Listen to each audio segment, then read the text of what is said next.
بسم اللہ الرحمن الرحیم۔ دنیا میں شراب پینے کی سزا۔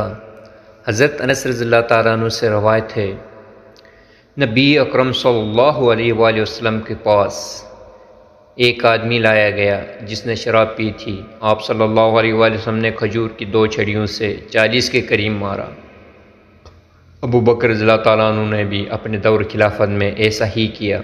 پھر جب عمر رضی اللہ تعالیٰ عنہ خلیفہ ہوئے تو انہوں نے اس سلسلے میں لوگوں سے مشورہ کیا۔ چنانچہ عبد الرحمن بن عوف رضی اللہ تعالیٰ عنہ نے کہا، حدوں میں سب سے ہلکی حد 80 کوڑے ہیں۔ چنانچہ عمر رضی اللہ تعالیٰ عنہ نے 80 کوڑے کا حکم دیا۔ وضاحت: اس سلسلے میں صحیح قول یہ ہے کہ شرابی کی حد 40 کوڑے ہیں، البتہ امام اس سے زائد 80 کوڑے تک کی سزا دے سکتا ہے، لیکن اس کا انحصار حسب ضرورت امام کے اپنے اجتہاد پر ہے۔